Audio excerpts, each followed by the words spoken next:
The tray shook in Alina Winters's hands the moment she heard his voice through the half-open door.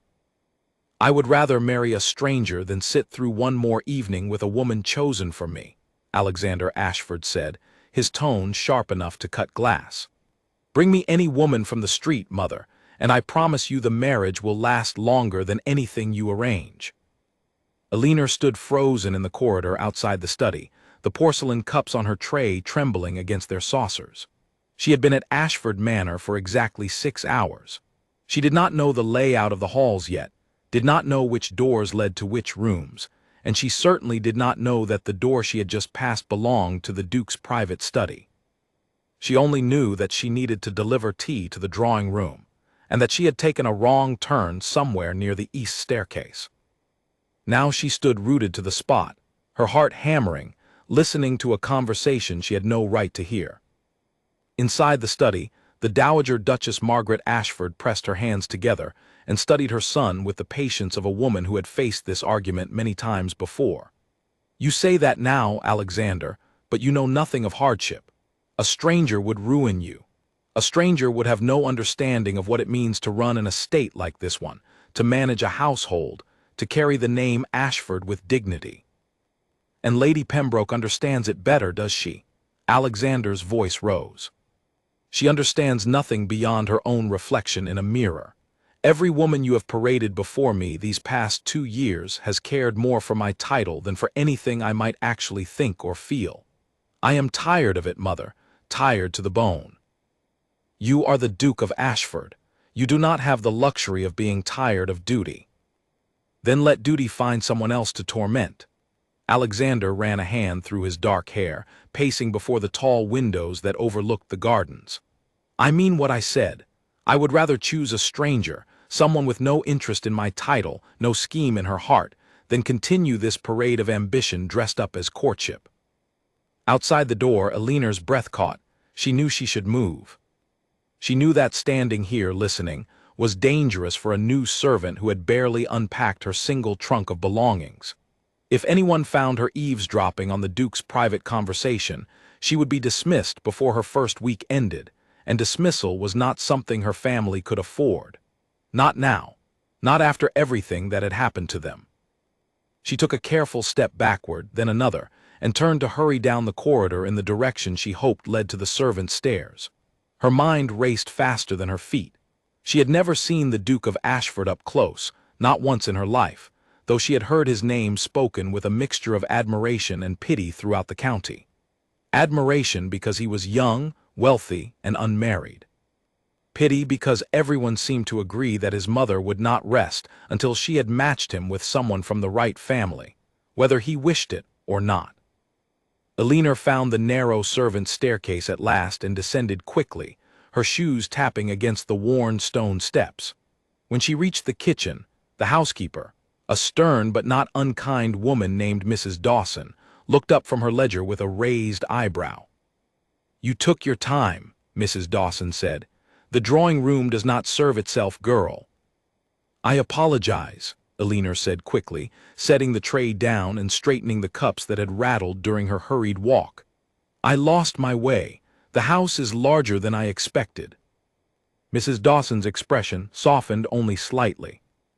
"It takes most new girls a full week to learn these halls without wandering into places they shouldn't be. Just be careful which doors you pass and which doors you don't. His Grace does not care to be disturbed when he is in a temper, and from the sound of things upstairs, he is in one now." Alina said nothing to that, though her cheeks warmed at the memory of what she had overheard. She busied herself instead with preparing a fresh tray for the drawing room, grateful for the distraction of simple, familiar work. Pouring tea, arranging biscuits, folding linen napkins into neat triangles. These were tasks she understood. They asked nothing of her but steady hands and quiet attention, and after the chaos of the past several months, steadiness was something Alina craved more than anything else. 6 months earlier, her life had looked entirely different. Her father, a merchant who had built a modest but respectable trade in imported cloth, had made a series of unfortunate decisions that unraveled everything the family had built over 2 decades. A trusted business partner had disappeared with a significant sum of borrowed money, leaving Aliner's father responsible for debts he could not possibly repay. Within months, their comfortable townhouse was sold, their furniture auctioned, and the family name, once spoken with respect in trading circles, became instead a quiet source of embarrassment. Aliner was the eldest of 3 children, and she had watched her mother's health decline under the weight of shame and worry, watched her younger siblings struggle to understand why their lives had changed so suddenly and so completely. When a position opened at Ashford Manor for an undermaid, Aliner had not hesitated. She had traveled 2 full days by coach, carrying a single trunk and a letter of reference written by a family friend who still believed in her character even when fortune had turned against her. She had arrived that very morning with nothing but determination and a quiet resolve to prove herself capable, reliable, and worthy of trust. She had not expected, on her very first day, to overhear the private frustrations of the Duke himself. As she carried the fresh tray up the main staircase this time, careful to follow the correct route Mrs. Dawson had described to her, Aliner found her thoughts returning again and again to the words she had heard. "I would rather marry a stranger than sit through one more evening with a woman chosen for me." There had been something raw in his voice, something that sounded less like arrogance and more like exhaustion. Aliner knew what it was to feel trapped by circumstances beyond her control. She wondered briefly and foolishly whether a duke could possibly understand that feeling the way she did. She delivered the tray to the drawing room without incident, curtsied to the elderly aunt who sat waiting there with her needlework, and returned to the kitchen to continue her duties. The rest of the day passed in a blur of polishing silver, folding linens, and learning the names of the other servants, each of whom regarded her with the cautious curiosity reserved for newcomers. By evening, her feet ached and her mind was heavy with new information, yet she could not shake the memory of the Duke's voice from that morning. It was nearly dusk when Aliner found herself sent on an errand to the gardens, tasked with cutting fresh flowers for the dining table before the family's evening meal. She welcomed the assignment, grateful for a few moments outside the confines of the house, away from the watchful eyes of Mrs. Dawson and the whispered gossip of the other maids. The gardens at Ashford Manor were vast and carefully tended, filled with roses climbing along stone walls and neat hedges trimmed into elegant shapes. Aliner moved slowly along the garden path, scissors in hand, selecting blooms with care. The evening air was cool and fragrant, and for a moment she allowed herself to forget the weight of her circumstances, losing herself instead in the simple beauty of the flowers around her. She was so absorbed in her task that she did not hear footsteps approaching until a voice spoke just behind her. "Those roses will not cut themselves faster, no matter how intently you stare at them." Aliner startled, nearly dropping her scissors, and turned to find herself face to face with a tall man in a dark coat, his expression somewhere between amusement and curiosity. She recognized him instantly, though she had never seen him before that day. There was no mistaking the bearing of a man accustomed to command, the confidence in his posture, the quality of his clothing. This was Alexander Ashford, the Duke himself, standing not 10 feet away from her in the fading evening light. She dropped into a hurried curtsy, her cheeks flushing. "Forgive me, Your Grace. I did not hear you approach." "Clearly not." His tone was light, though his eyes studied her with an attention that made her feel suddenly exposed. "You are new here. I do not recognize you." "I arrived this morning, Your Grace. My name is Aliner Winters." "Winters?" He repeated the name as though testing its shape. "And what has Winters been assigned to do in my gardens at this hour, if I may ask?" "Flowers for the dining table, Your Grace. Mrs. Dawson sent me." He nodded slowly, his gaze drifting from her face to the small collection of roses already gathered in her basket. "You have a good eye. Those are the best blooms on this entire wall, and most of my gardeners walk past them without noticing." Aliner did not know how to respond to praise from a duke, so she said nothing at all, simply lowering her eyes and waiting for him to continue on his way. Instead, he lingered, studying her with an expression she could not quite interpret. "You seem troubled," he said finally. "Is the work not to your liking?" "The work is fine, Your Grace."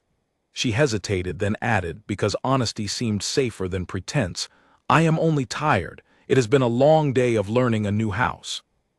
Something in her answer seemed to satisfy him, or perhaps amuse him, because the corner of his mouth lifted in the faintest suggestion of a smile. "A long day indeed.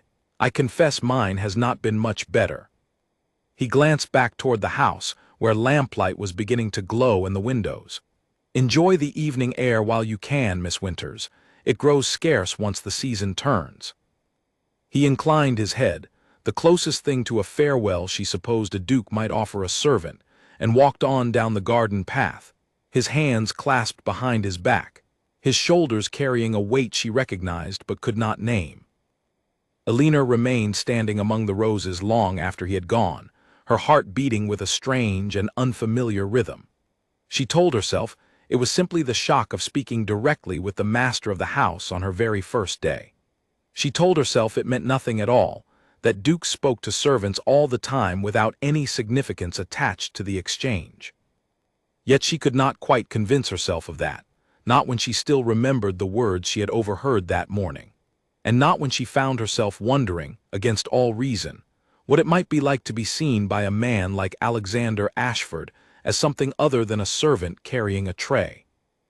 She finished gathering the flowers and returned to the house as the last light faded from the sky, unaware that inside his study, the Duke had already found his thoughts drifting back to the quiet, composed young woman among the roses, and unaware that fate, in its strange and patient way, had already begun weaving their two lives together in ways neither of them could yet imagine.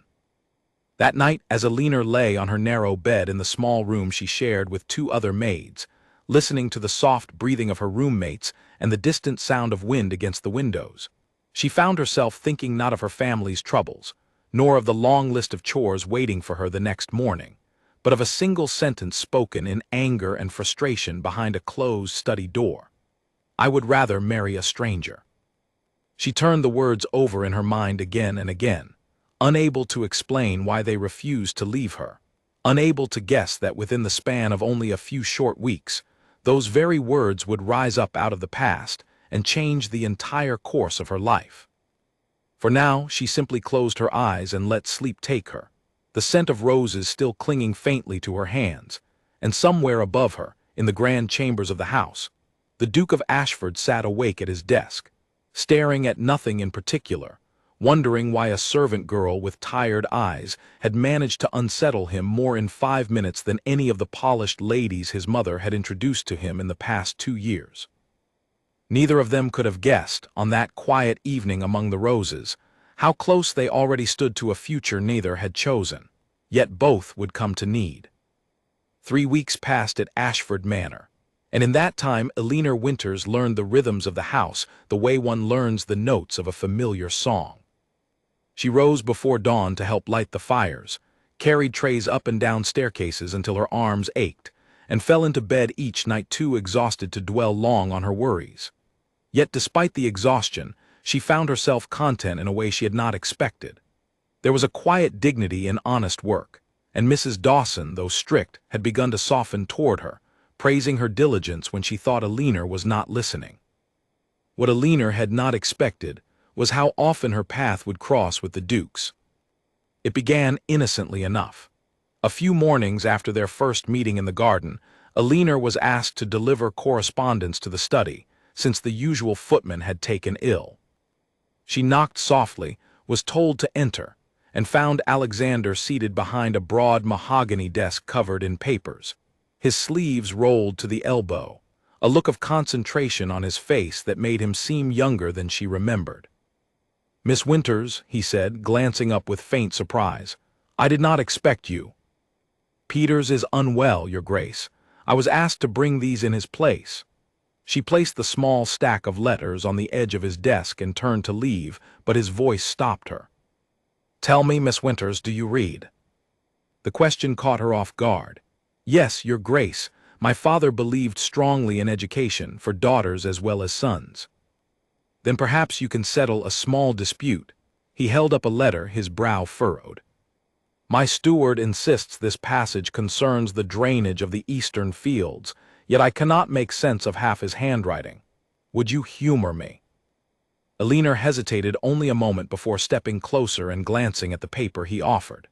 She read the cramped, hurried script quickly, her eyes moving with the ease of someone accustomed to untangling difficult text. "He is describing a blockage near the mill stream, Your Grace, and recommending it be cleared before the autumn rains, or the lower fields risk flooding." Alexander studied her for a long moment, something like surprise flickering across his features. "You read that faster than I did, and with considerably less complaint." "I had practice, Your Grace. My father's ledgers were rarely written with elegance in mind." A short laugh escaped him, genuine and unguarded, and it transformed his face entirely, softening the sharp lines that usually marked his expression. "A merchant's daughter with a scholar's patience. You are proving to be full of surprises, Miss Winters." Elinor felt heat rise in her cheeks and dropped into a quick curtsy. "If that will be all, Your Grace, I should return to my duties." "Of course." He nodded, though his eyes lingered on her a moment longer than necessary as she left the room, and Elinor found herself thinking of the exchange for the rest of the afternoon, turning it over in her mind, the way one turns over a smooth stone found unexpectedly on a familiar path. Such encounters became, without either of them quite planning it, a small but steady pattern. Alexander began finding reasons to pass through the servants' corridors at hours he had never frequented before. Elinor began noticing that her errands seemed to align, more often than coincidence should allow, with moments when the Duke was walking the gardens or reviewing papers in rooms she happened to be cleaning. Neither spoke of it directly. Neither acknowledged that anything unusual was occurring at all. Yet something was shifting, quietly and steadily, beneath the surface of their separate lives. Meanwhile, the pressure upon Alexander from his mother had not eased. If anything, it had grown sharper with each passing week. The Dowager Duchess Margaret Ashford had set her sights firmly upon Lady Charlotte Pembroke, the daughter of an old and influential family, and she pursued the match with the relentless determination of a woman who had spent decades ensuring the Ashford name remained untarnished by scandal or misfortune. "You will attend the Pembroke ball on Friday," Margaret informed her son one afternoon, her tone leaving no room for argument. "And you will dance with Lady Charlotte at least twice, and you will do so with the appearance, if not the sincerity, of genuine interest." "I have attended a dozen such balls already this year, Mother," Alexander replied, his patience visibly thinning. "I have danced with Lady Charlotte more times than I can count. Nothing changes with repetition, except my own growing weariness of the entire arrangement. What changes, Alexander, is the perception of the ton. A duke who does not marry by a reasonable age invites speculation, gossip, and worse. Your cousin Edmund watches your unmarried state with considerable interest, I assure you, and should anything unfortunate befall you before you produce an heir, he would inherit everything we have built." Alexander's jaw tightened at the mention of his cousin, a man whose ambition had long been an open secret within the family, though never spoken of in polite company. "Edmund will have to content himself with waiting, then, because I have no intention of marrying simply to spite him, nor to satisfy the whispers of people whose opinions mean nothing to me." "Then what will satisfy you?" Margaret's voice softened slightly, genuine concern breaking through her usual composure. "I only want to see you settled, Alexander, and happy, though I confess I have perhaps gone about encouraging the second by insisting too firmly upon the first." Alexander said nothing for a long moment, staring out the window toward the gardens below, where he could just make out a small figure in a plain gray dress moving among the hedges, a basket balanced on her hip. "I want a wife who sees me, Mother, not the title, not the estate, not the security my name might provide." "Is that truly so impossible a wish?" Margaret followed his gaze toward the window, though she could not see clearly what had drawn his attention, and something in her son's distracted expression gave her a moment's pause. She said nothing more on the subject that day, though the seed of curiosity had been planted, and it would not take long before it began to grow. The Pembroke ball arrived, and Alexander attended as promised, moving through the crowded ballroom with the practiced ease of a man who had performed this exact role countless times before. He danced with Lady Charlotte, exchanged pleasantries with visiting dignitaries, and endured the calculating glances of mothers eager to introduce their daughters. Yet his mind wandered throughout the evening, drifting again and again to a garden path lined with roses, and a young woman who had corrected his steward's handwriting with more confidence than half the ladies in this room possessed regarding anything beyond fashion and gossip. It was during a brief pause between dances that Alexander overheard a conversation that would set the coming weeks into motion. His cousin Edmund Crane stood nearby, speaking in low tones with another gentleman, unaware or uncaring that Alexander stood within earshot. "He grows more insufferable each season," Edmund said, swirling the drink in his glass with lazy contempt. "Refusing every suitable match his mother arranges, playing the wounded romantic while the estate awaits an heir. Mark my words, if he continues this foolishness, the title will find its way to more capable hands soon enough." "You speak as though you expect something to befall him," the other gentleman said, half amused. "I speak as though patience has its limits," Edmund replied, and though he laughed as he said it, there was something cold beneath the humor that made Alexander's blood run cool despite the warmth of the crowded room. Alexander said nothing, revealing no sign that he had overheard the exchange, but the words lodged themselves deep within him, adding fresh urgency to a decision that had already been forming, slow and stubborn, in the back of his mind for weeks. He would not be pressured into a loveless match by his mother's ambitions, nor would he sit idle while his cousin circled the family fortune like a patient predator awaiting weakness. He needed a wife, yes, but he would choose her on his own terms in his own time, and if that choice scandalized every drawing room in London, then so be it. He left the ball earlier than expected that evening, declining his mother's suggestion that he stay for the final dances, and rode home through the cool night air with his thoughts racing faster than his horse. By the time he reached Ashford Manor, the household had largely retired for the night, though a single candle still burned in a window near the servants' quarters, and Alexander found himself wondering, with an intensity that troubled him, whether it belonged to the room where Eleanor Winters slept. The following morning, Eleanor was summoned unexpectedly to the drawing-room, a request so unusual for an undermaid that Mrs. Dawson herself delivered the news with visible confusion etched across her face. "His Grace wishes to speak with you directly," the housekeeper said, straightening Eleanor's apron with brisk, nervous hands. "I cannot imagine what for, but you had best not keep him waiting and mind your manners." Eleanor's stomach twisted with uncertainty as she made her way to the drawing-room, her mind racing through every possible reason a duke might summon a servant so directly. Had she made some error in her duties? Had someone reported the conversations they had shared in passing as inappropriate familiarity?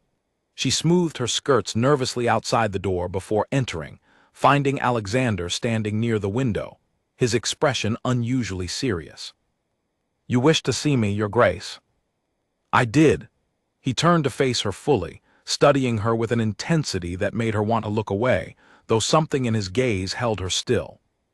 "Miss Winters, I find myself in need of your honest opinion on a matter of some importance, and I have come to trust your judgment more than I perhaps should, given how briefly we have known one another. I will offer whatever honesty I can, Your Grace, though I confess I cannot imagine what advice a duke might require from someone in my position." "Perhaps that is precisely why I ask you," Alexander said quietly. "Everyone else in my life offers advice shaped by what they wish to gain from my decisions. My mother wishes for connections and security. My cousin wishes, I suspect, for my failure. The ladies of the ton wish for my title. You wish for nothing from me at all, and that, Miss Winters, makes your honesty more valuable than anything offered by those who claim to know me best." Eleanor did not know how to respond to such an admission, so she remained silent, waiting for him to continue, her heart beating with a strange mixture of confusion and something she could not quite name. "I once said, in a moment of frustration, that I would rather marry a stranger than continue enduring arrangements built on ambition rather than genuine feeling. Alexander continued, watching her carefully as he spoke, as though testing whether the words meant anything to her. I have begun to wonder whether I meant those words more sincerely than I realized at the time. Eleanor's breath caught, memories of that overheard conversation rushing back with sudden clarity. Did he know she had heard him that first day? Was this some manner of test or accusation? She chose her words with careful precision. Marriage built on true understanding rather than ambition seems a rare and valuable thing, Your Grace, whether the parties involved began as strangers or as old acquaintances. And do you believe such understanding could exist between two people who began their acquaintance under circumstances as unequal as ours? His voice had grown quieter, more personal, and Eleanor felt the air in the room shift with an intensity she could not ignore. She looked up at him then, meeting his gaze directly for the first time since entering the room, and something passed between them that neither could easily explain, an understanding that transcended the vast difference in their stations, built instead upon the honest conversations they had shared over these past few weeks, conversations neither of them had planned, yet both had come to value more than either would readily admit. "I believe," Eleanor said slowly, choosing her words as carefully as she had ever chosen anything in her life, "that understanding depends far more upon the character of the people involved than upon the circumstances that first brought them together."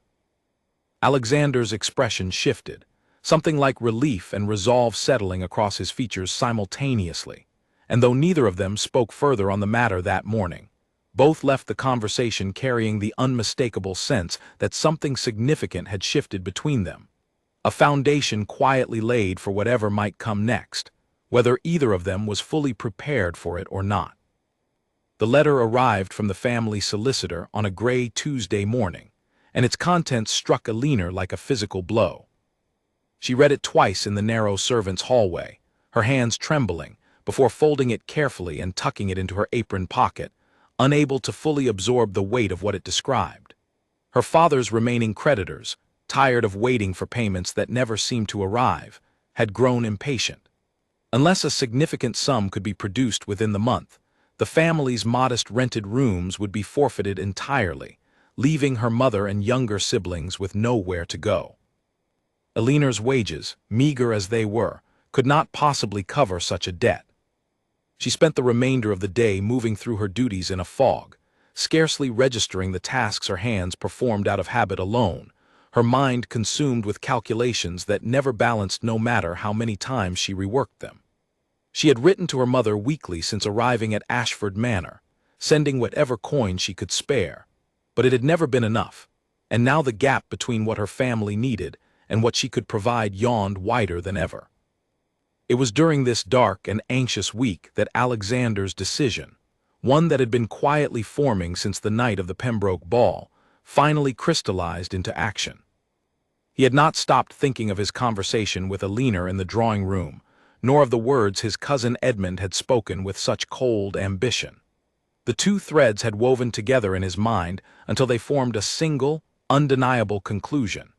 He needed a wife, both to secure his position against Edmund's scheming and to finally free himself from his mother's relentless matchmaking. And he had, whether by circumstance or by some quieter working of fate, already found a woman whose honesty and quiet strength he trusted more than any lady of the ton he had ever met. The difficulty, of course, lay in the impossibility of the match by every rule society held sacred. A duke did not marry an undermaid. Such a thing was simply not done, and the scandal it would produce could damage not only his own standing but potentially Eleanor's safety and reputation as well, exposing her to the cruel judgment of a society that would never fully accept her, regardless of how the marriage came about. Yet the more Alexander considered the alternative, a lifetime bound to someone chosen purely for her family's connections or her father's wealth, someone who would see him only as a title to be claimed rather than a man to be known, the more his unconventional plan seemed not reckless but necessary. He summoned Eleanor to the study on a quiet afternoon when most of the household had retired to their own tasks, and this time, when she entered, he did not stand near the window with careful distance between them. He stood instead close to his desk, his expression unusually solemn, as though he had rehearsed what he intended to say and still found the words difficult to release. "Miss Winters," he began, "I owe you an apology before I say anything further, because what I am about to propose will sound, I imagine, entirely mad." Aliner's stomach tightened with uncertainty, though something in his tone kept her rooted in place rather than retreating toward the door. "You may speak freely, Your Grace. I promise not to think less of you for whatever madness you intend to share." A faint smile crossed his lips, gone as quickly as it appeared. "Some weeks ago, in a moment of considerable frustration with my mother, I declared that I would rather marry a stranger than continue enduring arranged courtships built on ambition. I have since come to believe those words were more honest than I realized at the time, and I have come to believe, further, that I already know the person I wish that stranger to be." Aliner's breath caught in her throat, and though she had suspected, perhaps even hoped in some quiet corner of her heart, that their conversations had meant something beyond simple courtesy, hearing the words spoken aloud left her momentarily unable to respond. "I am asking you to marry me, Miss Winters," Alexander continued, watching her carefully, gauging her reaction with an intensity that betrayed how much this moment mattered to him despite his composed exterior. "Not because convention demands it, and certainly not because my mother would approve, but because in the short time I have known you, you have shown me more honesty and genuine character than I have found in years of searching among people my station considers suitable." For a long moment, Aliner said nothing at all, her mind racing through a dozen competing thoughts at once. The absurdity of the proposal warred against the desperate practicality of her family's situation. The fear of scandal warred against the strange, undeniable connection she had felt growing between them these past weeks. And beneath it all lay a confession she had not yet found the courage to share. "There is something you should know, Your Grace, before you commit yourself further to this plan," she said finally, her voice steady despite the trembling in her hands. "On my very first day at Ashford Manor, I overheard the conversation between you and your mother in this very room. I heard you say those words, the ones you have just repeated to me now. I did not intend to eavesdrop, and I have carried the guilt of it since, wondering whether I should have confessed it sooner." Alexander's expression shifted through surprise, then something that looked almost like relief. "You heard me that first day, and you said nothing." "What would I have said? I was a new servant, and you were the master of the house engaged in a private argument with your mother. It was not my place to speak of it, then or since." "And yet you have carried it with you all this time." He studied her with renewed interest, something warm entering his voice. "I confess, Miss Winters, this revelation only strengthens my conviction rather than weakening it. You knew my private frustration, my most unguarded complaint, and you kept it in confidence rather than using it against me or spreading it as gossip below stairs. That is precisely the character I have been searching for." Aliner's cheeks warmed, though practical concerns quickly reasserted themselves over the flutter of feeling his words produced. "Your Grace, even setting aside how this proposal came to be, I must be honest about my circumstances. My family faces significant debt.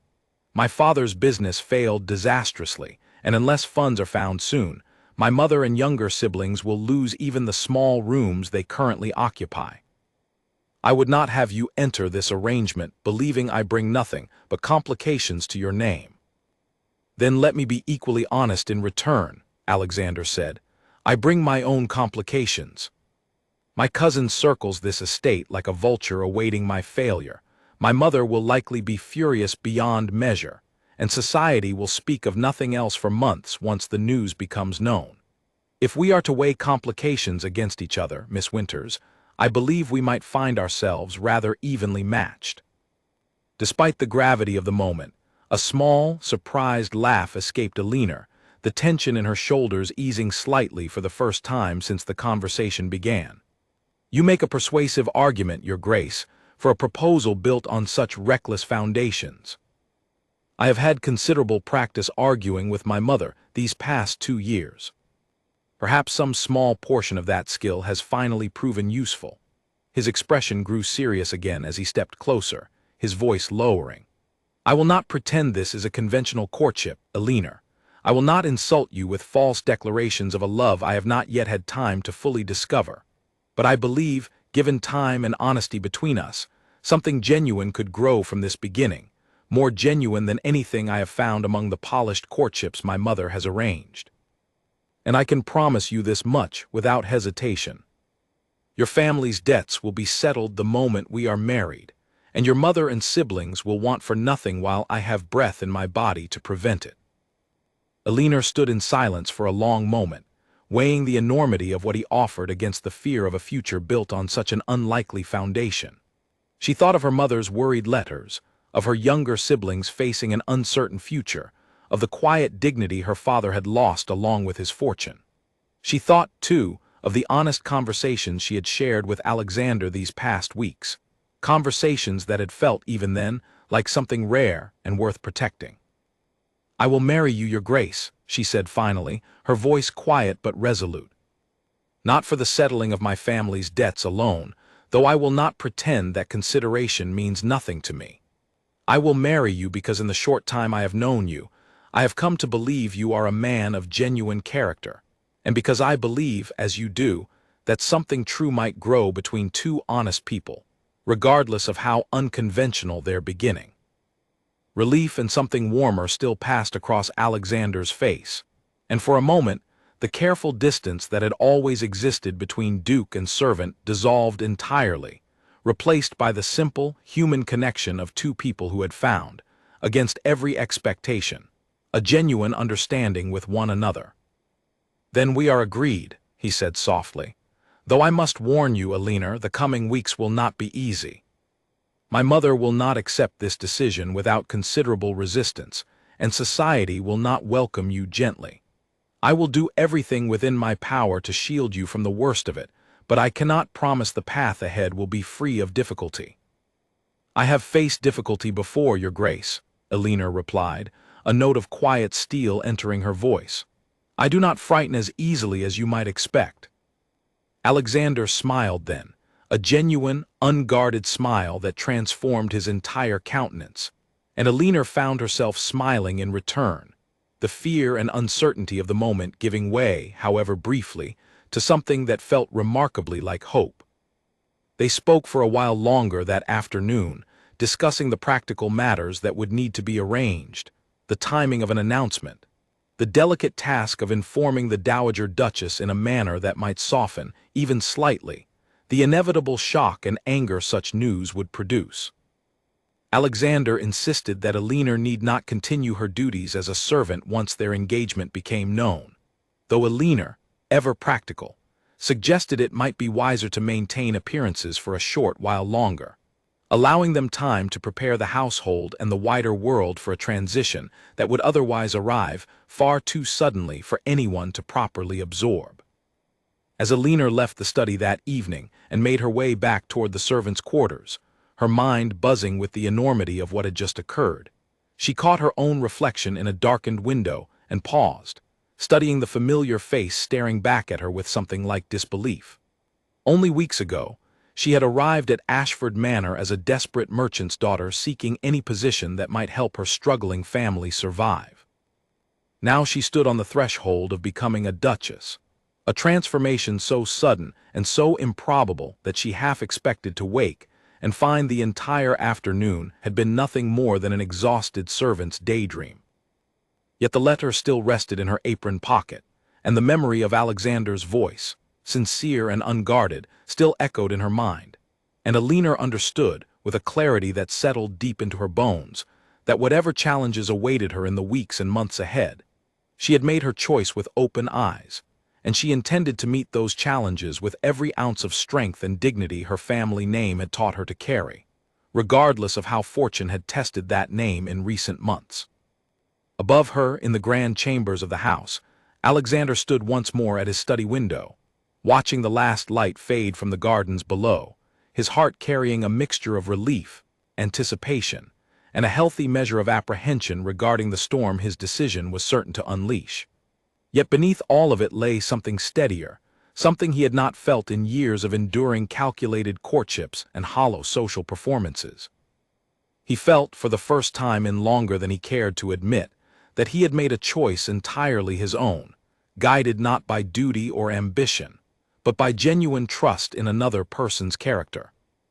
Whatever came next, he told himself, they would face it together, and somehow that thought alone made the coming difficulties feel considerably more bearable than they had any right to feel. The Dowager Duchess Margaret Ashford did not raise her voice when Alexander told her of his intentions. She simply set down her teacup with a precision so controlled, it was somehow more alarming than any shout could have been, and stared at her son as though he had confessed to some unspeakable crime. "You cannot be serious," she said finally, her voice tight with disbelief. "An undermaid, Alexander, a servant girl, you intend to make her Duchess of Ashford." "I intend to marry Alina Winters, yes," Alexander replied evenly, standing his ground despite the storm gathering behind his mother's eyes. "And I would ask that you speak of her with respect, mother, both now and in whatever conversations follow." "Respect?" Margaret's laugh held no humor at all. "You ask me to respect a decision that will destroy everything this family has built across generations. Do you understand what people will say? Do you understand the doors that will close to us, the invitations that will vanish, the whispers that will follow this family for years to come? I understand that the alternative is a lifetime spent married to someone who sees me only as a title, chosen by you or by society's expectations, rather than by anything resembling genuine feeling." Alexander's voice remained steady, though the effort it cost him was visible in the tension of his shoulders. "I have made my decision, mother. I did not make it lightly, and I did not make it to spite you, whatever you may choose to believe. I made it because I believe Alina's character exceeds that of every lady you have ever placed before me." Margaret rose from her chair, moving to the window with agitated steps, her hands clasped tightly before her. "Your cousin will use this against you, Alexander. Edmund has waited years for any opportunity to question your fitness to hold this title. You are handing him precisely the weapon he has been searching for. Then I will face Edmund as I have always faced him, with patience and with the truth on my side." Alexander crossed the room to stand beside his mother, his tone softening slightly, though his resolve did not waver. "I know this is difficult for you to accept, mother. I know it challenges everything you believe about duty and appearance and the responsibilities of our position. But I ask you to trust me in this, as I have trusted your guidance in nearly every other matter these past years. Give Alina a chance before you condemn her. I believe, given time, you will come to see in her what I have already come to see." Margaret said nothing for a long while, staring out at the gardens below with an expression Alexander could not quite read. When she finally spoke, her voice had lost some of its earlier sharpness, replaced by something closer to weary resignation. "I cannot pretend to approve of this, Alexander. I will not pretend the coming months will be anything but difficult for all of us, including this girl you have chosen. But you are my son, and I have never known you to act with such conviction on any matter before this one. Perhaps that alone deserves some measure of consideration." It was not approval, not yet, but it was more than Alexander had dared to hope for, and he accepted it with quiet gratitude, understanding that whatever trust his mother eventually extended toward Alina would need to be earned through patience and time, rather than demanded through argument alone. News of the engagement spread through the household with remarkable speed once it was formally announced, and the reaction among the staff proved almost as complicated as Alexander had anticipated. Some servants regarded Alina with newfound wariness, uncertain how to behave toward someone who had so recently been their equal and would soon become their mistress. Others watched her with poorly concealed resentment, whispering behind cupped hands about favoritism and unfair advantage. Mrs. Dawson, to Alina's considerable relief, remained steady and supportive throughout, offering practical guidance on the etiquette and expectations that would soon govern Alina's entirely new position within the household. "You will find this difficult at first," the housekeeper told her one evening, Helping Alina sort through the modest collection of belongings she would soon need to leave behind entirely in favor of a wardrobe befitting a duchess. Some will resent you for rising so quickly, and some will resent His Grace for choosing so unconventionally. Pay them no mind. Character shows itself over time, and yours has already shown itself clearly enough to me these past weeks. Alina treasured such words of encouragement, knowing she would need every ounce of confidence they provided in the difficult weeks ahead. The wedding itself was arranged quickly and quietly, held in a small chapel on the Ashford estate rather than the grand cathedral ceremony that would typically accompany a duke's marriage. Alexander insisted upon simplicity, both to spare Alina the overwhelming scrutiny of a large public event, and to avoid providing additional fodder for the scandal already brewing among London's social circles.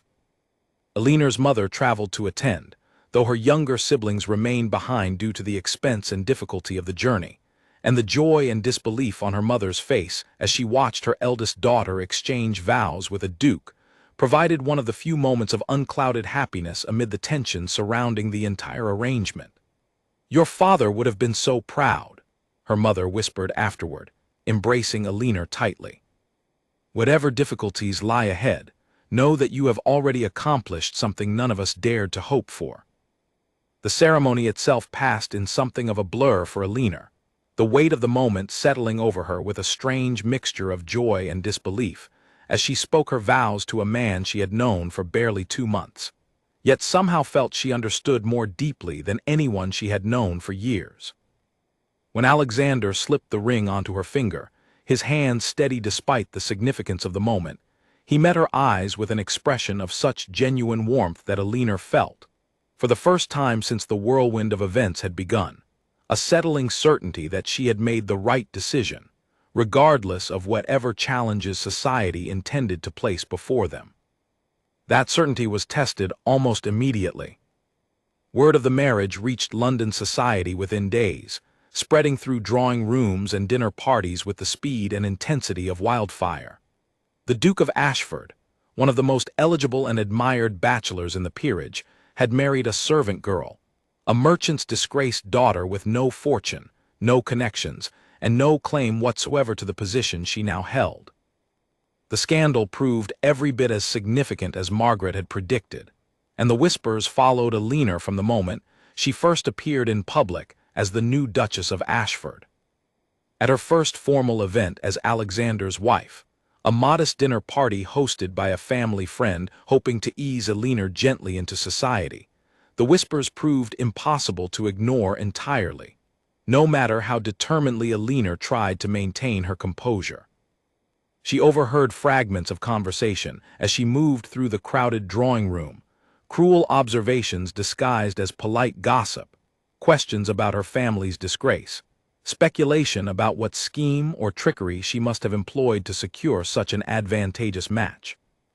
"They say she trapped him somehow," one lady murmured to another, apparently unaware or uncaring that Alina stood within earshot. No respectable duke marries a servant without some manner of manipulation involved. Alina's cheeks burned with the effort of maintaining a calm expression, though the words cut deeper than she cared to admit even to herself. She had known such reactions would come, had braced herself for judgment and cruelty from a society that valued birth and connection above all else.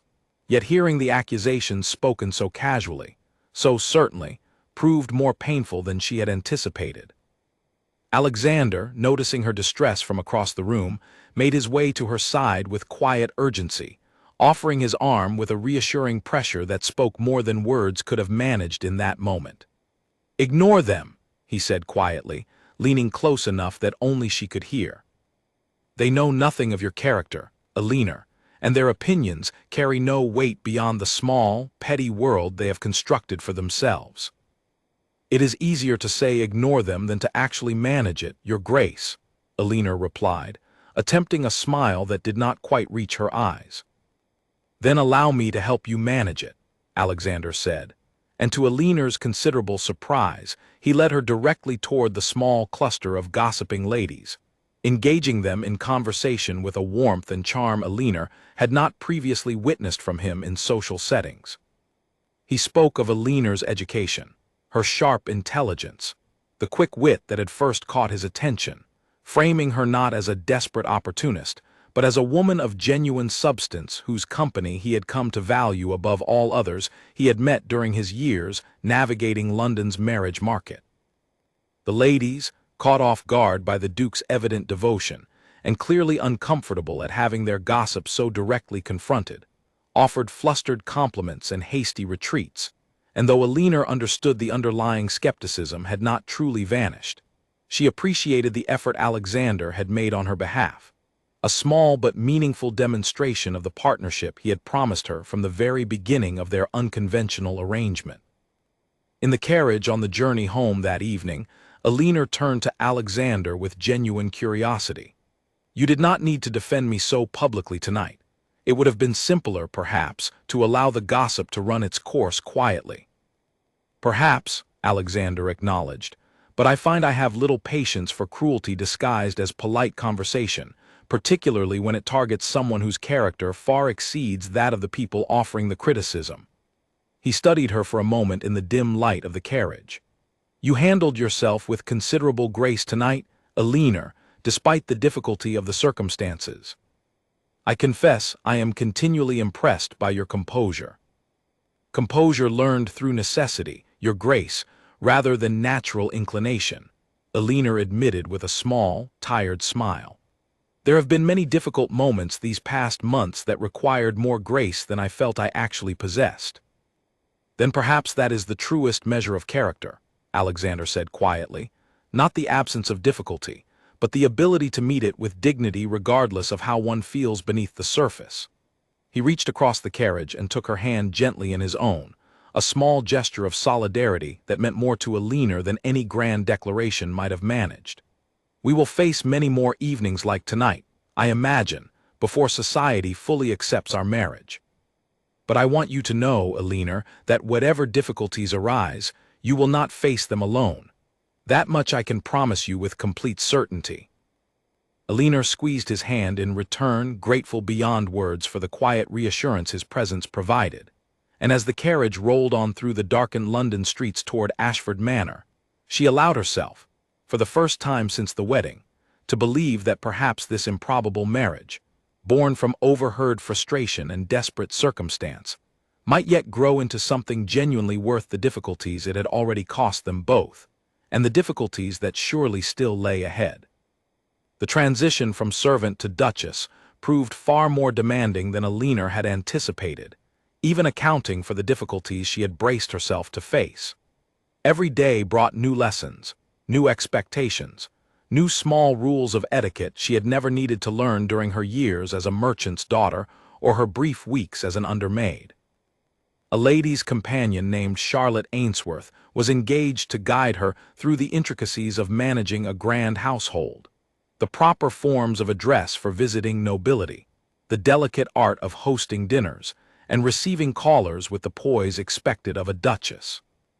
Charlotte proved an unexpected ally in those early weeks, a young widow from a respectable but modest family who had fallen upon difficult circumstances herself, before finding employment guiding new brides through the complexities of aristocratic life.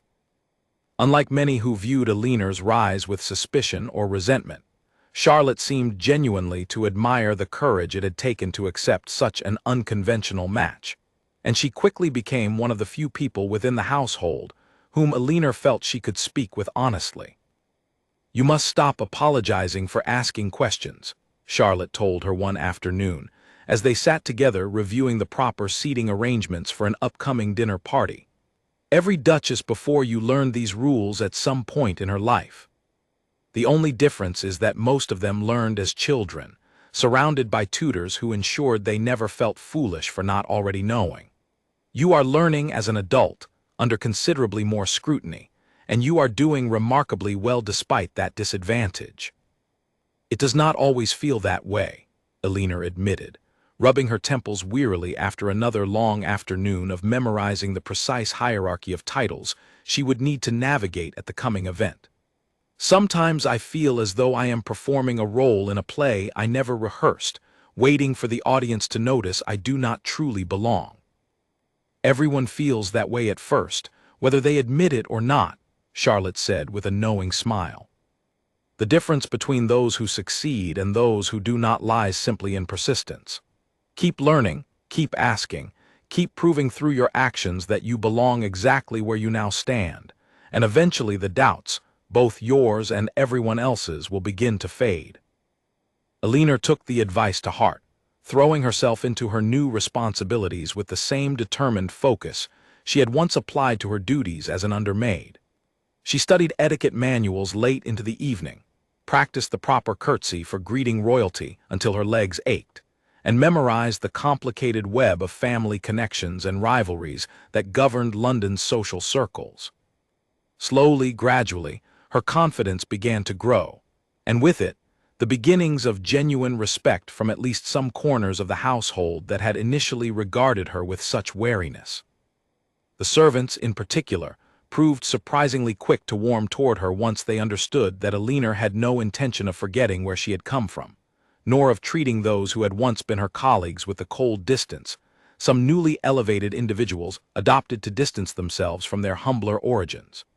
She remembered names, asked after families, and continued to treat the staff with the same courtesy and respect she had always valued during her own time in service. Mrs. Dawson, in particular, became something of a quiet confidant, offering practical wisdom whenever Alina found herself overwhelmed by the demands of her new position.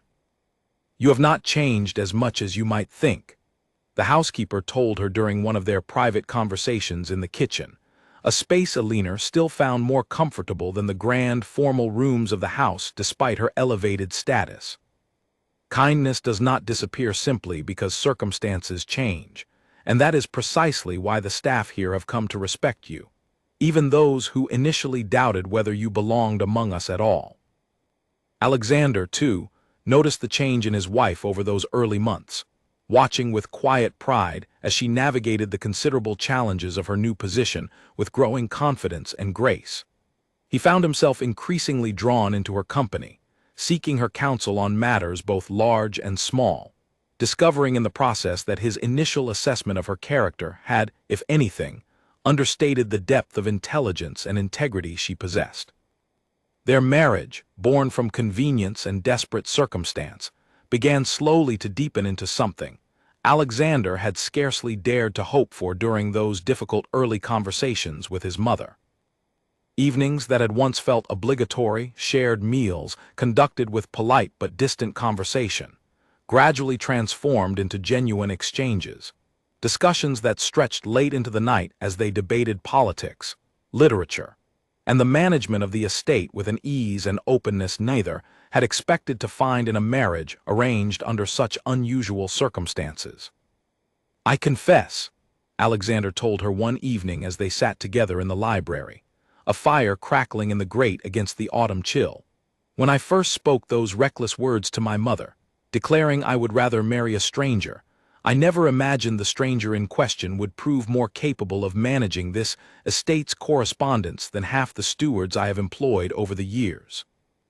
Alina laughed, setting aside the ledger she had been reviewing at his request. "You flatter me, Your Grace, though I suspect your stewards might take offense at such a comparison." "Let them take offense. Facts remain facts, regardless of wounded pride." He studied her across the small distance separating their chairs, something warm and unguarded in his expression. "I find myself continually grateful for the circumstances that brought us together, Alina, unconventional as they were. I do not believe I would have found, among any of the ladies my mother arranged for me to meet, anyone capable of matching both your intelligence and your genuine warmth." Alina felt her cheeks warm at the sincerity in his words, a familiar flutter of feeling that had grown steadily stronger throughout the months of their marriage, evolving from simple gratitude and respect into something she was slowly beginning to recognize as genuine affection, perhaps even something deeper still, though she had not yet found the courage to name it fully, even within the privacy of her own thoughts. "I am grateful as well, Your Grace," she said quietly. Though I confess the path here proved rather more dramatic than either of us likely anticipated when you first spoke those frustrated words behind a closed study door. Dramatic, yes, but I find myself unable to regret a single moment of it, difficult as some of those moments proved to be. Alexander rose from his chair and crossed to where she sat, extending his hand with quiet formality that nonetheless carried genuine warmth beneath its surface. Walk with me in the gardens before the evening grows too cold. I find I have grown rather fond of that particular setting for our conversations. Alina accepted his hand with a smile, and together they walked out into the cool evening air, past the very rose bushes where their unexpected connection had first begun to take root. The gardens had changed with the season, the roses fading toward their final autumn bloom, yet something about the setting still carried the same quiet magic Alina remembered from that first evening, when a tired servant girl had encountered a frustrated duke among the flowers, and neither had guessed how significantly that chance meeting would alter the course of both their lives. They walked in comfortable silence for a while, the only sounds the crunch of gravel beneath their feet and the distant call of an owl settling into the trees beyond the garden wall. Finally, Alexander spoke, his voice quieter than usual, almost hesitant in a manner Alina had rarely witnessed from a man usually so composed and certain in his bearing. Alina, I find I must ask you something, and I would appreciate your complete honesty in response, regardless of how difficult that honesty might prove. Of course, Your Grace, when have I ever offered you anything less? A small smile crossed his face at her gentle teasing, though the seriousness of his expression quickly returned. Do you regret your decision? Marrying me, accepting this life so far removed from anything you might have chosen under different circumstances? I would understand if some part of you carries regret, given the difficulties we have already faced, and the difficulties I suspect still lie ahead of us both. Alina considered the question carefully before responding, understanding the genuine vulnerability behind his asking, a vulnerability she suspected he rarely permitted himself to display, even before those closest to him. I will not pretend the past months have been easy, Alexander, she said, using his given name for one of the first times since their marriage, a small but significant shift that did not escape his notice. The scrutiny, the gossip, the constant effort of proving myself worthy of a position I never expected to hold, all of it has tested me in ways I could not have fully anticipated when I first agreed to your proposal. She paused, gathering her thoughts before continuing, but regret, no. I do not regret my decision, not for a single moment, because whatever difficulties have accompanied this new life, they have also brought me closer to understanding a man of genuine character and depth, someone I have come to respect, and I find to care for far more deeply than I anticipated when we first began this unconventional arrangement. Alexander stopped walking, turning to face her fully, the moonlight catching the sincerity in his expression as he studied her with an intensity that made Alina's heart beat faster despite the cool evening air surrounding them. I find I share that same sentiment entirely, Alina. What began as a reckless declaration born from frustration has grown into something I now recognize as genuine and precious, something I would not trade for any advantageous match my mother might have arranged, regardless of the connections or fortune it might have brought.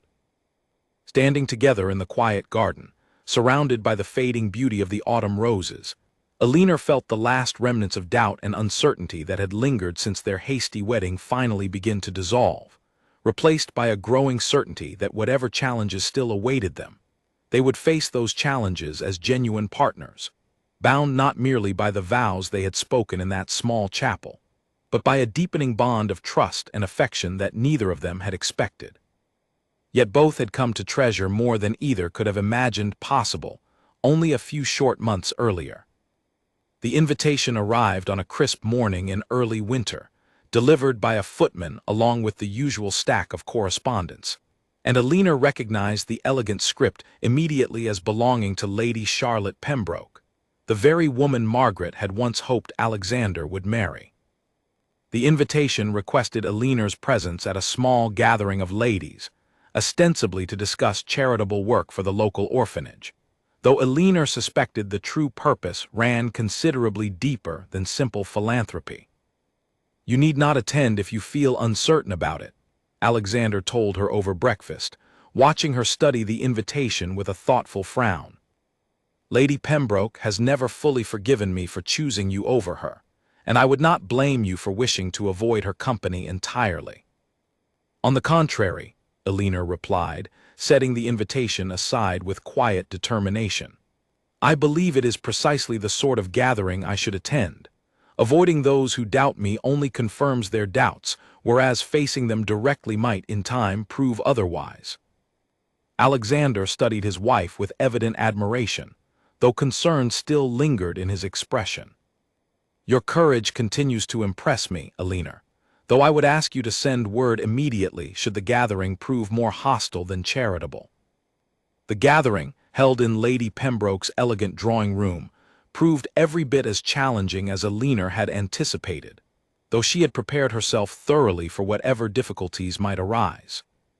6 ladies of considerable social standing sat arranged around the room, their expressions ranging from cool curiosity to poorly concealed disdain, and Elinor understood immediately that the conversation regarding the orphanage's needs would serve merely as a thin pretense for a far more pointed examination of her character and suitability. "Tell us, Duchess," Lady Pembroke began, her voice honeyed with false sweetness, "how does one adjust to such a remarkable change in circumstance? I imagine it must feel rather overwhelming, moving from service to such an elevated position in so short a time." Elinor met the challenge directly, refusing to allow the underlying insult to unsettle her composure. "Any significant change requires adjustment, Lady Pembroke, regardless of its nature. I have found, however, that the fundamental principles of managing a household, whether as a servant attending to its daily needs or as a duchess overseeing its broader affairs, share more similarities than one might initially expect. Attention to detail, respect for those in one's care, and genuine dedication to the work at hand matter regardless of one's particular role within a household." A brief, surprised silence followed her response, several of the assembled ladies exchanging glances that suggested Elinor's composed and thoughtful answer had not matched their expectations. Lady Pembroke's smile grew slightly more strained. "How very practical a perspective. I confess I had expected something rather more, shall we say, defensive." "I have nothing to defend, Lady Pembroke," Elinor replied evenly. "My past holds no shame for me, regardless of how society might choose to view it. I worked honestly to support my family during difficult circumstances, and I see no reason to apologize for that honest labor now, simply because fortune has since brought me to a different station in life." The conversation continued for another uncomfortable hour, punctuated by pointed questions and thinly veiled criticisms. Yet Elinor navigated each challenge with a steady composure that gradually began to shift the atmosphere of the room, however subtly. By the time the gathering concluded, she had not won universal acceptance, but she had earned something perhaps more valuable, a grudging respect from women who had expected to find an easy target, and instead encountered someone whose dignity and intelligence proved considerably harder to dismiss than they had anticipated. It was as Elinor prepared to leave that Lady Pembroke drew her aside briefly, her expression shifting into something more genuine than the calculated coolness she had displayed throughout the gathering. "You handled yourself well today, Duchess, better than I expected, I confess. I will not pretend I am pleased that Alexander chose you over the match his mother arranged, but I begin to understand, perhaps, what he saw in your character." It was not friendship, not yet, but Elinor recognized it as a small and meaningful step forward, and she left the gathering feeling, for the first time since her marriage, that she might genuinely find her place within this challenging new world, given sufficient time and continued patience.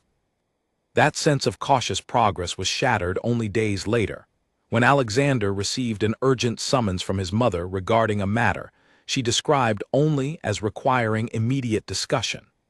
Elinor accompanied him to Margaret's private sitting room, sensing from the tension in his shoulders that whatever news awaited them would not prove welcome. Margaret sat waiting with an expression of barely controlled alarm, a letter clutched in her hands. "Edmund has been making inquiries," she said without preamble, her voice tight with concern. "He has hired someone to investigate Aliner's family background thoroughly, digging into every detail of your father's business failure, Aliner, and I fear what he intends to do with whatever information he uncovers." Aliner felt a cold weight settle in her stomach. What manner of information could he possibly find that would prove damaging beyond what society already knows? My father's failure is common knowledge, humiliating as it remains. "It is not the failure itself that concerns me," Margaret replied grimly, "but the circumstances surrounding it. There have long been whispers, unconfirmed and unproven, that your father's business partner did not simply vanish with borrowed funds as commonly believed, but that there existed some manner of scheme between them, some deliberate deception that ultimately left your father shouldering blame that perhaps was not entirely his alone to bear. If Edmund uncovers proof of such a scheme, real or fabricated, and presents it in a manner suggesting your family's ruin resulted from dishonesty rather than misfortune, the damage to both your reputation and Alexander's standing could prove severe." Alexander's expression had darkened considerably throughout his mother's explanation, his hands clenching at his sides with barely restrained anger. "Edmund would fabricate such accusations entirely if genuine evidence does not exist to support them. He has wanted this title for years, Mother, and he will stop at nothing to see Aliner, and I discredit it if it serves his ambitions." "Then we must act before he does," Margaret said firmly, and Aliner found herself surprised and genuinely moved by the protective urgency in the Dowager Duchess's voice, a stark contrast to the cold resistance she had displayed only months earlier upon first learning of Alexander's engagement. "Aliner, I must ask you directly. Do you know anything of the true circumstances surrounding your father's business failure that might prove relevant here? Anything at all, however small, that Edmund might twist into an accusation of dishonesty?" Aliner considered the question carefully, searching her memory for any detail that might prove significant. "My father was, I believe, genuinely deceived by his partner, a man named Harold Fenwick, who disappeared with borrowed funds that my father had guaranteed with his own signature. I have always understood the failure to stem entirely from misplaced trust rather than any wrongdoing on my father's part. But I confess, I do not know every detail of the business arrangements that preceded the collapse." "Then we must gather that information ourselves, thoroughly and quickly, before Edmund can twist an incomplete picture into something damaging," Margaret said decisively.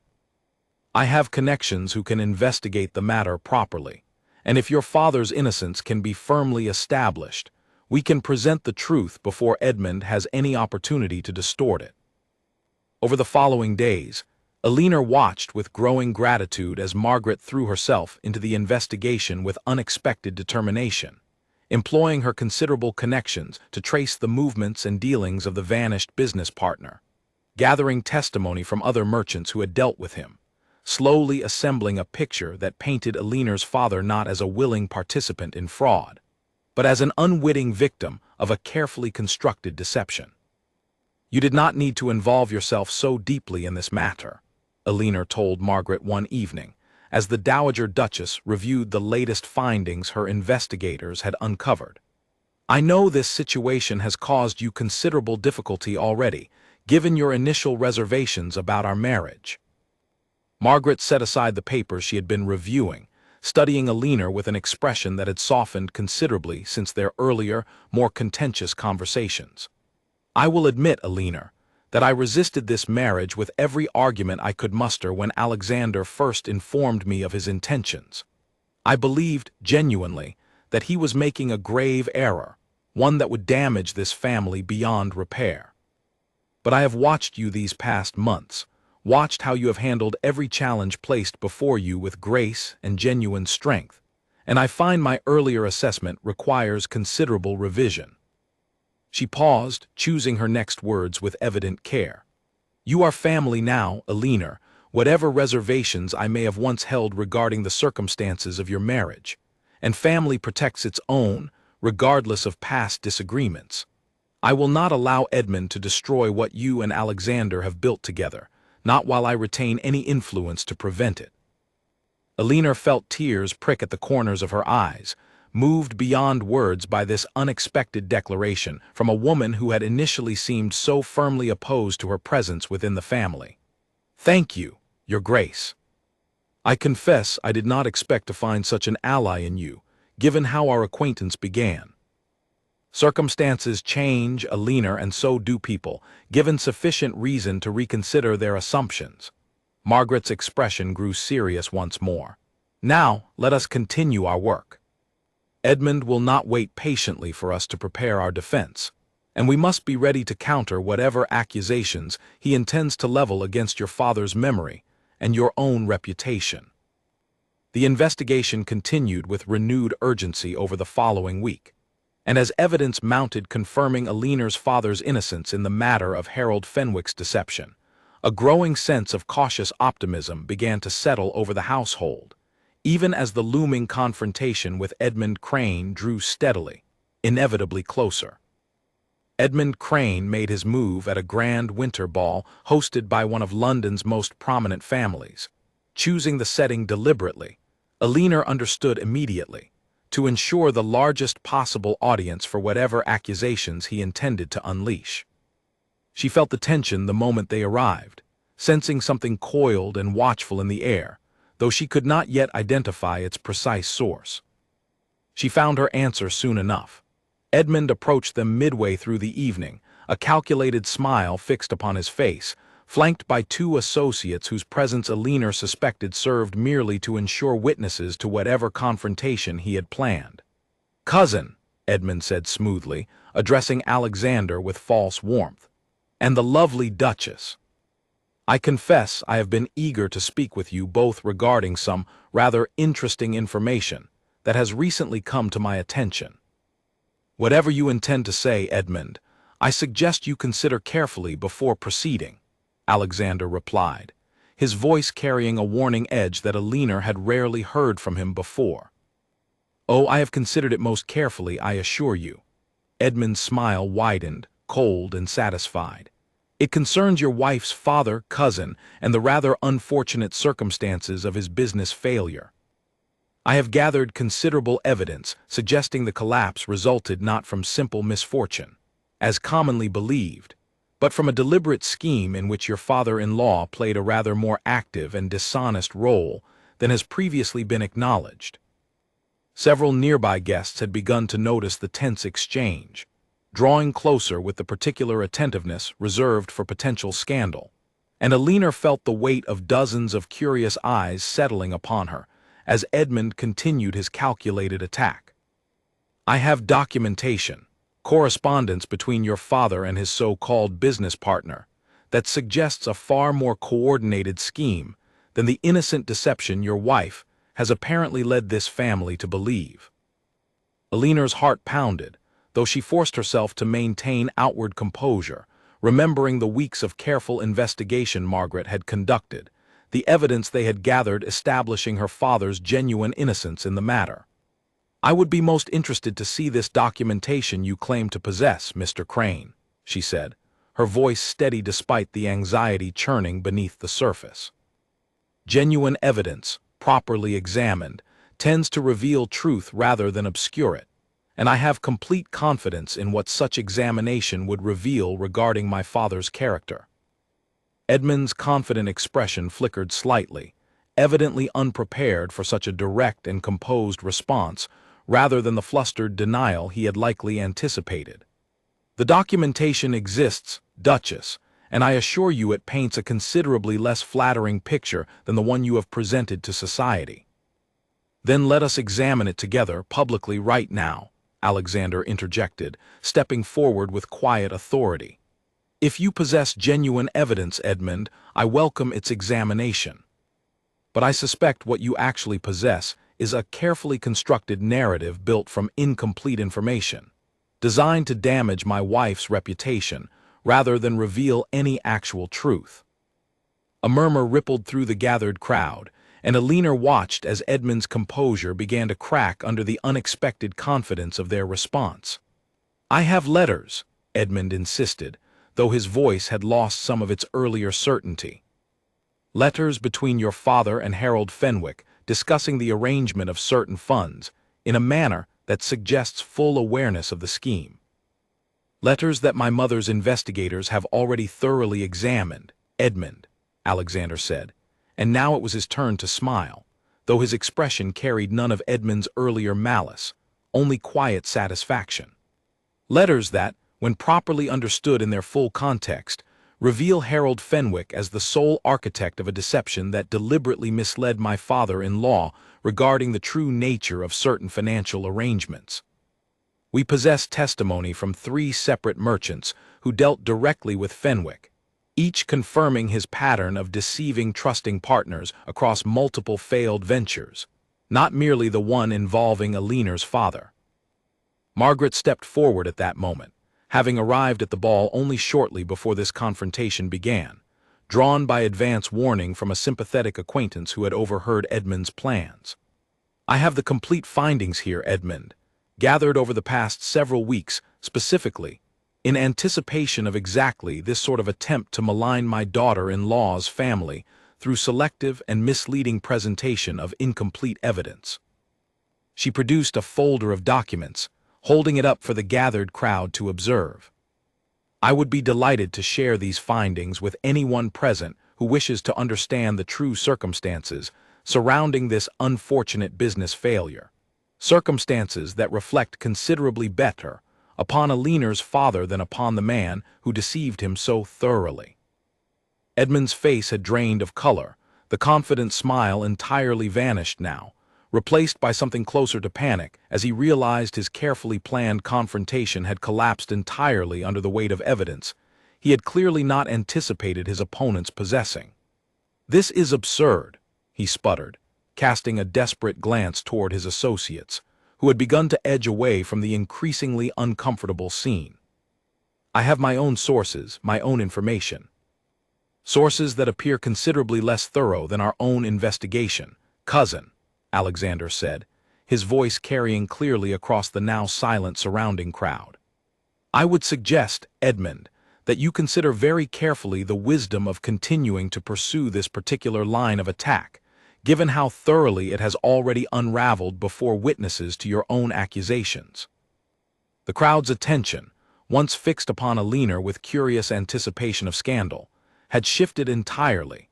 Alina realized with a mixture of relief and quiet triumph, now directed instead toward Edmund with expressions ranging from disbelief to open disapproval at his evident attempt to fabricate or exaggerate scandal for his own ambitious purposes.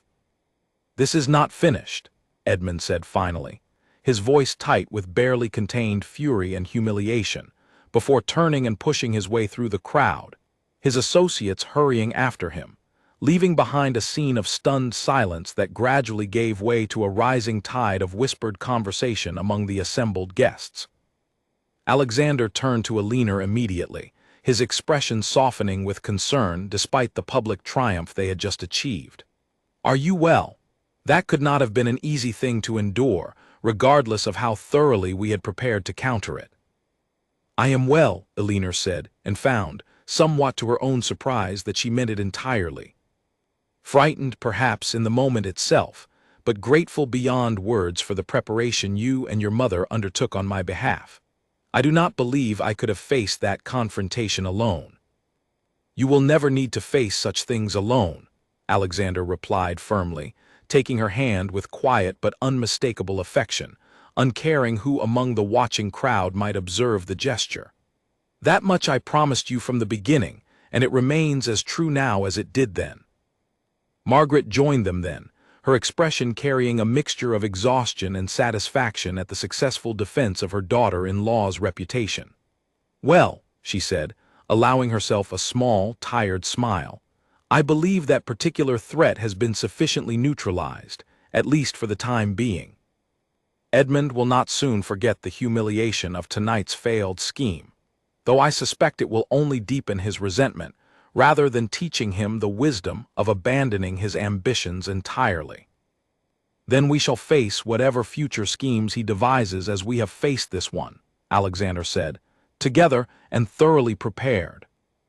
As the three of them moved through the ballroom, the whispered conversations following in their wake had transformed entirely from cruel speculation about Aline's supposed unworthiness into something closer, to genuine respect and admiration for the composed strength she had displayed under such difficult and public pressure.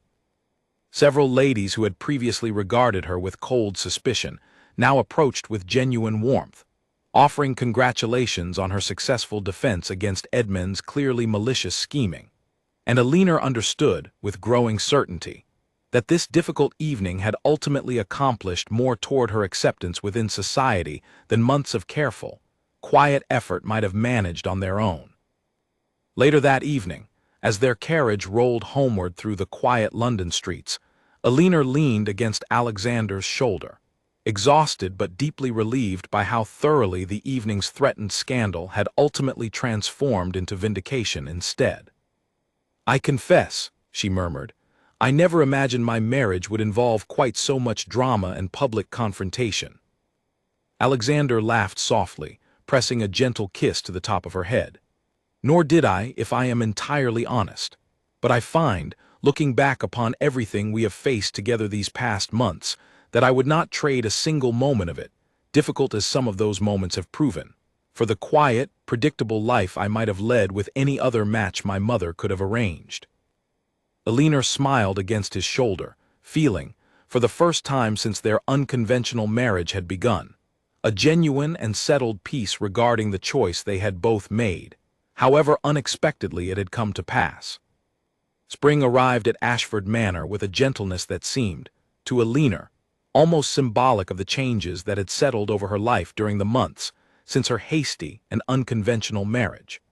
The garden she had once tended as an undermaid now belonged to her as mistress of the estate, and she found herself walking their familiar paths often, marveling at how completely her circumstances had transformed since that first evening when a frustrated duke had found her among the roses.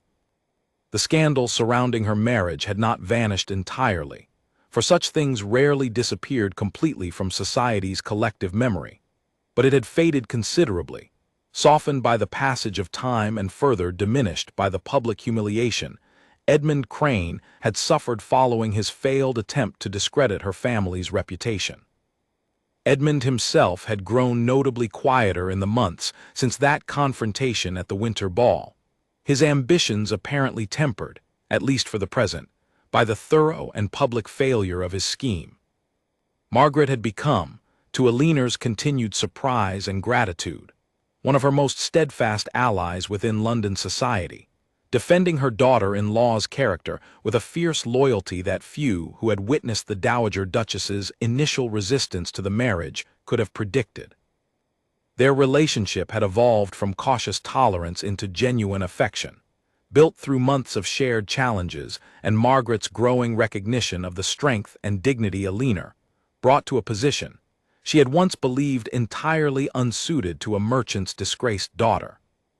Aline's own family had found their circumstances considerably improved as well, their debts settled entirely as Alexander had promised on the very day of his proposal, her mother and younger siblings now living comfortably in a modest but respectable house in the countryside, close enough to Ashford Manor that regular visits had become a treasured part of Aline's new life.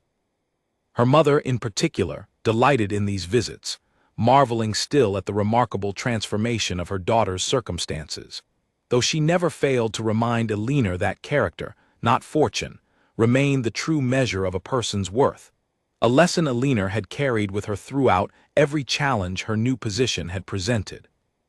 It was on a warm afternoon in late spring that Alexander found Aline in the gardens once more, seated on a stone bench beneath the same rose bushes, where their unlikely connection had first begun to take root nearly a year earlier.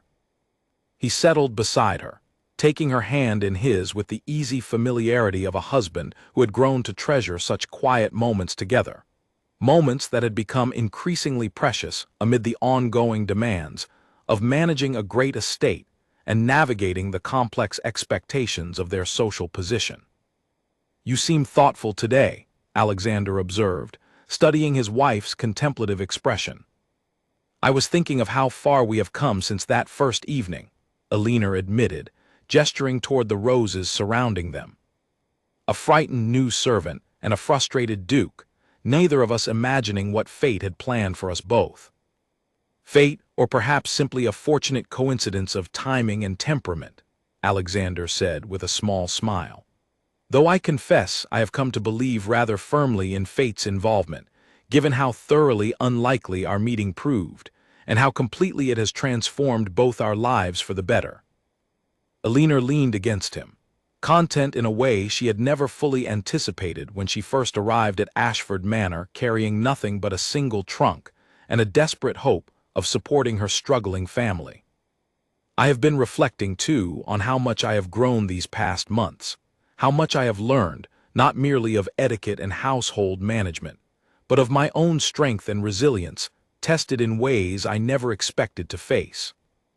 You have grown remarkably, Alexander agreed, pressing a gentle kiss to her temple.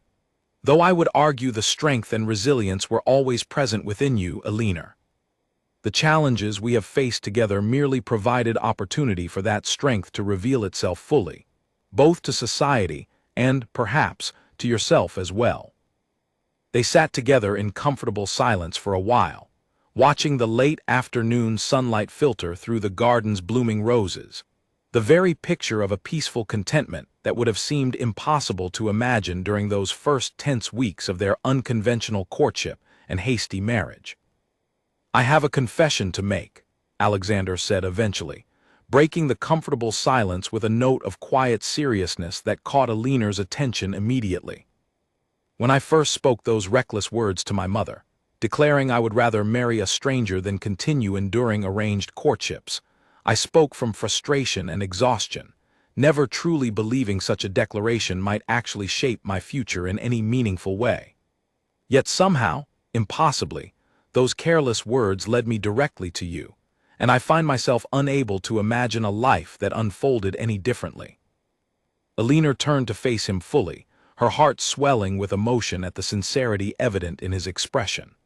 And I confess, in turn, that overhearing those words on my very first day here changed something within me as well, though I could not have named it at the time.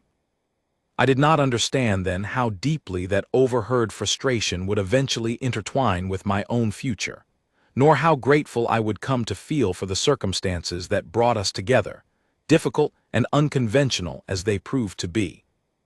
Grateful, Alexander repeated softly, studying her with an expression of such open tenderness that Alina felt her breath catch. I believe gratitude captures only part of what I feel, Alina. I love you, genuinely and completely, not merely for the honesty and strength of character that first drew me to you, but for everything I have come to know and treasure about you throughout these months we have shared together, both the difficult challenges and the quiet, precious moments like this one. Tears gathered in Alina's eyes, though they carried none of the fear or uncertainty that had once accompanied her tears during the more difficult moments of their unconventional courtship. I love you as well, Alexander, more completely than I ever believed possible when I first agreed to this arrangement out of desperate necessity rather than any expectation of genuine affection. What began as a marriage of convenience has become, for me, the truest and most precious relationship of my life, and I would not trade a single moment of our journey together, however unconventional its beginning. Alexander drew her close, pressing a gentle, lingering kiss to her lips that spoke more eloquently than any words could have managed of the genuine love that had grown steadily between them since that first chance encounter among the roses. When they finally parted, both were smiling, the warmth of the late spring afternoon seeming to reflect the warmth of the love they had discovered together, against every expectation society had held for a duke's proper marriage. The Tun still whispers about us occasionally, you know, Alina said with a soft laugh, resting her head against his shoulder once more. Though I believe the whispers have shifted considerably in tone since that winter ball. I overheard just last week that we are now considered something of a romantic legend among the younger set, the Duke who chose love over convention, and found it waiting for him in the most unexpected of places. Alexander laughed, the sound rich with genuine happiness. Let them whisper whatever tale pleases them most. The truth, as we both know, remains far more meaningful than any legend society might construct around it. We built something genuine together, a leaner, from the most unlikely of beginnings, and that truth matters considerably more to me than any story the gossips choose to tell.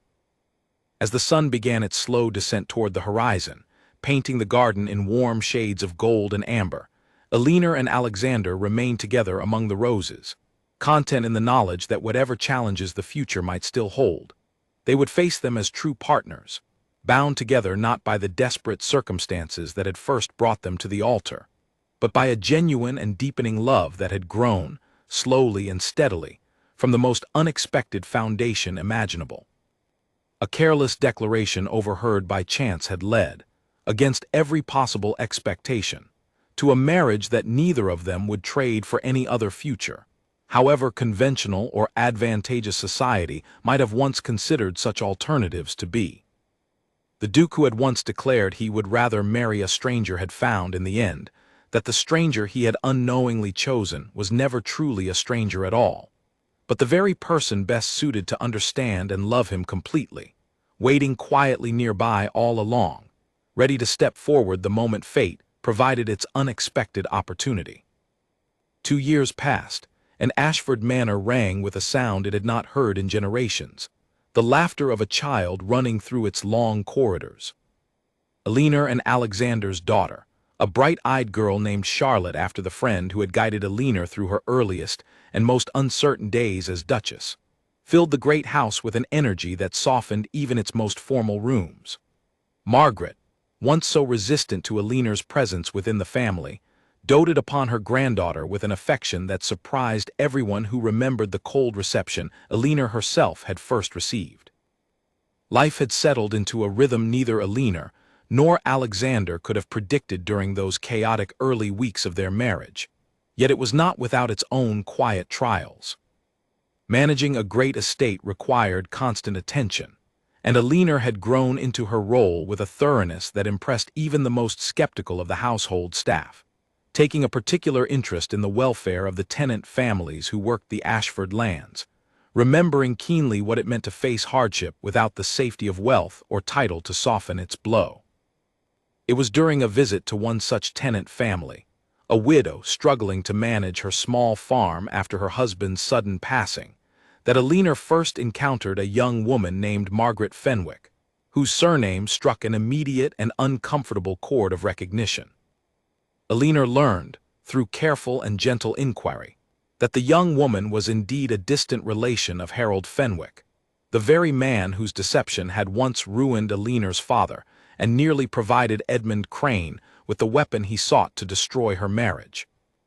Rather than allowing old resentment to color her judgment, Alina found herself moved by the young woman's evident hardship, entirely unconnected to and unaware of her relatives' past misdeeds. She quietly arranged assistance for the widow's family, a gesture of grace that, when word of it eventually reached Alexander, only deepened his admiration for a wife who had learned to extend compassion even toward complicated corners of her own difficult history.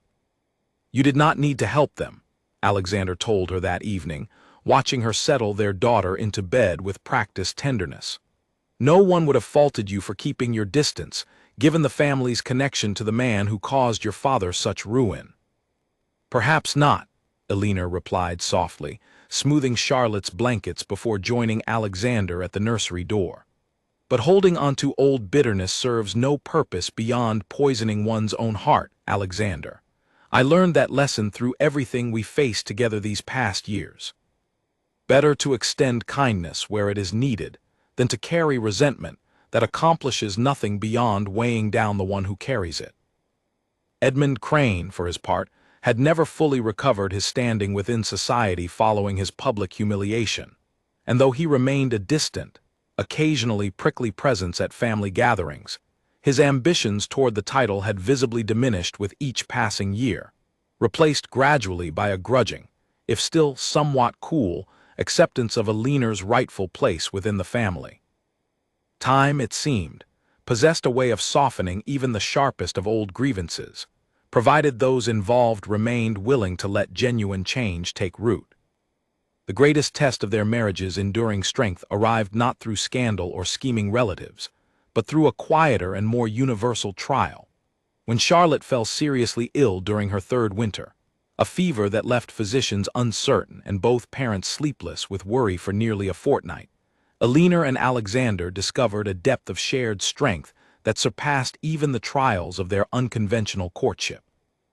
They took turns at their daughter's bedside, drawing comfort from each other through the long, frightening nights, and when Charlotte's fever finally broke and her recovery began, both parents understood with renewed clarity just how completely their lives had become intertwined, far beyond the practical arrangement that had first brought them together. "I do not know how I would have endured these past weeks without you beside me," Alexander confessed to Alina as they finally allowed themselves to rest, their daughter sleeping peacefully at last in the room beyond. "I have faced many difficulties in my life, Alina, but nothing has frightened me quite so thoroughly as the thought of losing our daughter, and I found my only comfort throughout those terrible nights in knowing you stood beside me, facing the same fear with equal strength. We faced it together, as we have faced everything since that first evening in the garden," Alina replied, exhaustion and relief mingling in her voice. "That, I have come to believe, is the truest measure of what we built together, Alexander. Not merely surviving difficulty, but facing it always as genuine partners, sharing both its weight and its eventual relief." As the years continued to unfold, their story became, quietly and gradually, something of a legend within the wider circles of society, told and retold with growing fondness, rather than the scandalized whispers that had first accompanied their unconventional marriage. Young ladies entering their first seasons spoke of the Duke and Duchess of Ashford as proof that genuine love might yet triumph over the calculated arrangements so often favored by ambitious families. And more than one hopeful match was inspired, in some small measure, by the example Alina and Alexander had set through their own unlikely beginning. Margaret, in her later years, took particular delight in recounting the story to her grandchildren, softening certain details with the fondness of hindsight while never entirely disguising her own initial resistance to the match. "Your father declared, in a fit of considerable frustration, that he would rather marry a stranger than endure another arranged courtship," she would tell young Charlotte, and in time, Charlotte's younger brother Henry, born some 3 years after his sister. "And your mother, quite by accident, happened to be standing just beyond the door, hearing every word." Fate has a curious sense of timing, children, and sometimes the most important moments of our lives arrive dressed in the most unexpected and unplanned of circumstances.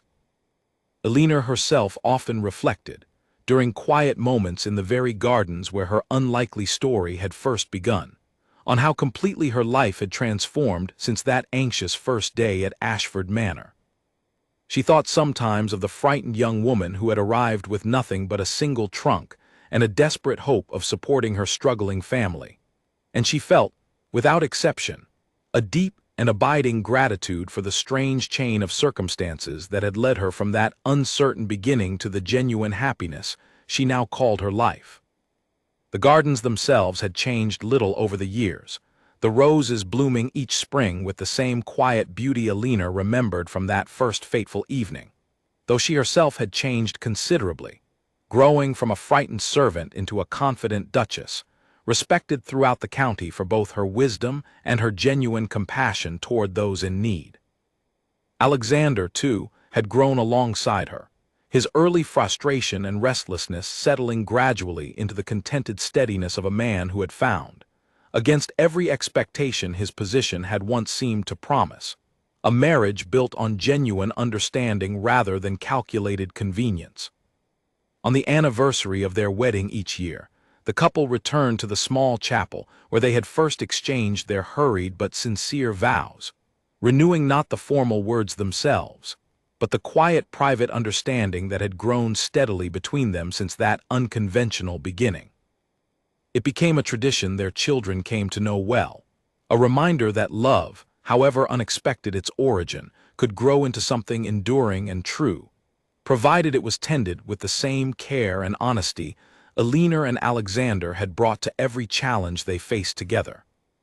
Years later, when Charlotte herself approached the age of her own first season, facing the daunting prospect of London's marriage market with considerable trepidation, it was her mother's story she remembered most clearly, drawing courage from the knowledge that genuine character and honest connection mattered far more than calculated advantage, regardless of what society's rigid expectations might otherwise suggest. "Your father once said something reckless in a moment of frustration," Alina told her daughter, echoing Margaret's own fond retelling from years before, "and those careless words led him directly to the truest happiness of his life. Sometimes, my dear Charlotte, the most important moments arrive when we least expect them, dressed in circumstances we could never have planned. Trust your own character above all else, and the right path will eventually reveal itself, however unconventional it might first appear." And so the story that had begun with an overheard declaration in a quiet hallway continued to unfold across the years, growing richer and more meaningful with each passing season, a testament to the unexpected ways in which fate, patience, and genuine character might combine to create a happiness far exceeding anything either Alina or Alexander could have imagined on that fateful first morning, when a duke's reckless words found their way, entirely by accident, to the ears of the very woman fate had already chosen to be his truest and most enduring match.